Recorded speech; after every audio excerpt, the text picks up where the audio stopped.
парвози нахустини ҳавопаймо дар хатсайри душанбе панҷакент баъди 10 рӯзи эълон анҷом ёфт. қаблан ширкати ҳавопаймоии Togic Air иттилоъ дода буд, ки парвози аввалини ҳавопаймо дар хатсайри душанбе панҷакент 14 январ соати 9 анҷом меёбад. аммо бо сабаби вазъи обу ҳаво парвоз ба рӯзи 16 январ ва аз 16 январ ба рӯзи дигар мавқуф гузошта шуд.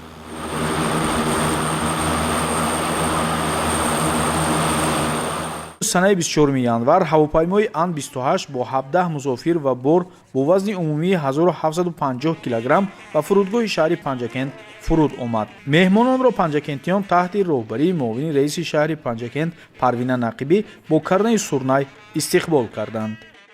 ҳавонаварди дуюми ҳавопаймои Ан-28 бошад. мо бисёр шод ҳастем, ки пешвои миллат муҳтарам Вазир Раҳмон парвозҳои доимӣ дубора барқарор гардид. ҳозир сафари мо аз Душанбе ба шаҳри Панҷакент ҳозир шудем, ки 35-38 дақиқа парвоз идома дорад. ин асосаш тинҷию оромии ватани азизам. мо аз тамоми мардуми диёр ба пешвои маъзуми кишвар изҳор миннатдорӣ мекунем, ки мана имрӯз хатсайри Душанбе Панҷакент Душанбе барқарор шуд. хушомадан нури дида.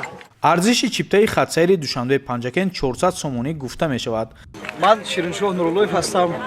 воқеан имрӯз барои мардуми сарбаланди шаҳру деҳоти Панҷакент боиси ифтихор ва сарфаровардист, ки нахустин хатсайри ҳавоии Душанбе Панҷакент ташкил ва мавзӯъ кард, ки хушбахтона имрӯз аввалин парвоз буд, ки мардуми мо бо як шукӯҳу шаҳомати хоса пешвоз гирифтанд.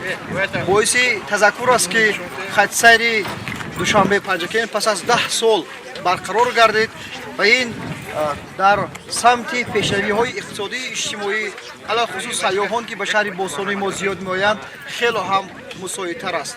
воқеан соҳибкорон дигар шахсҳо метавонанд, ки озод дар 40 дақиқа ба шаҳри Душанбе, шаҳри нозанин, ки пойтахти Тоҷикистони соҳибистиқлол аст, раванд. вақти парвоз аз Душанбе ба Панҷакент соати 9 саҳар ва аз Панҷакент ба Душанбе соати 10:30 саҳар маълум шуда буд. гуфта мешавад, ки парвоз 40-45 дақиқаро дар бар мегирад. ба гуфтаи ширкати Togic Air, парвози хатсайри Душанбе Панҷакент ҳафтаи 3 маротиба рӯзҳои сешанбе, панҷшанбе ва якшанбе анҷом хоҳад шуд.